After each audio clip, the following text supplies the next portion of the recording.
Awesome. We have a special guest today who is a genius at everything comic book related.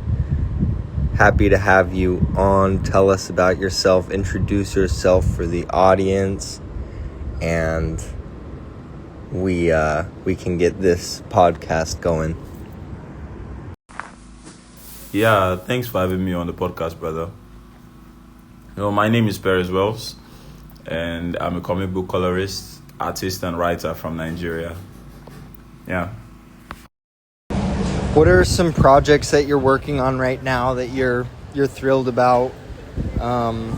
You're ecstatic. Share some of that enthusiasm with the podcast listeners. We want to hear from you.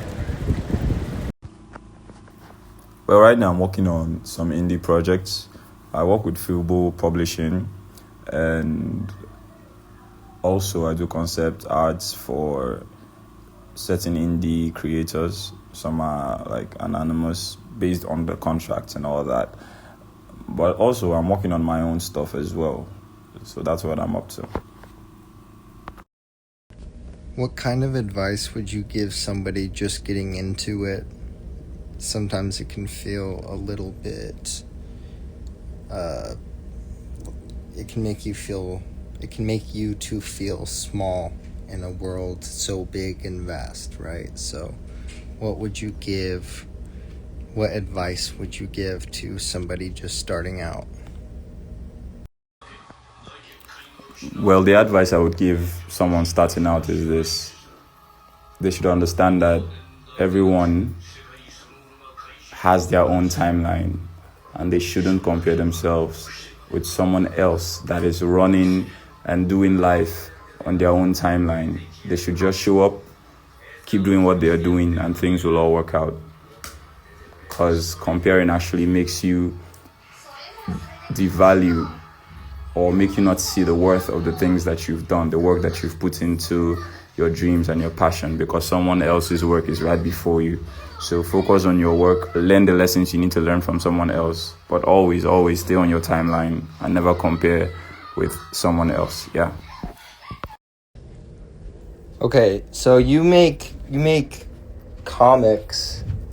I thought of this question the other day, and I've been talking to a lot of comic people, people that make comics. It's been fun, but this is the first time I'm asking this question.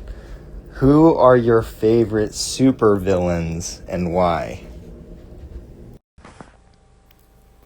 My favorite supervillain would be Lex Luthor, because he's got all these layers with him.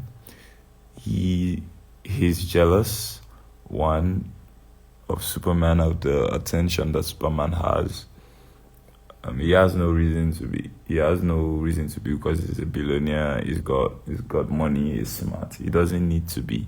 But the love, the attention that Superman has, he wants it, and he hates that someone that is not from Earth is having that attention. And he wants it for himself, and also he feels the need to protect the world by himself. He doesn't need anybody outside of humanity to stand for humanity. So I just like the idea that he is not, he's a villain, but he thinks of himself as not the villain.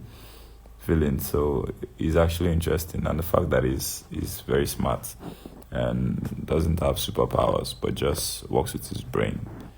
So yeah, Lex, cool. So if I were to add someone else to the list, it would be Robot from Invincible, because he's basically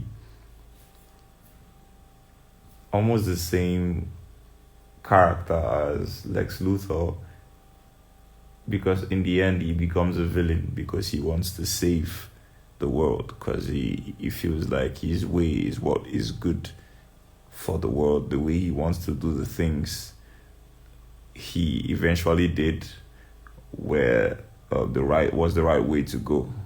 So He's smart, calculative. Yeah, that's my kind of villain. So I would put robot there. That's it. Who's your favorite superhero?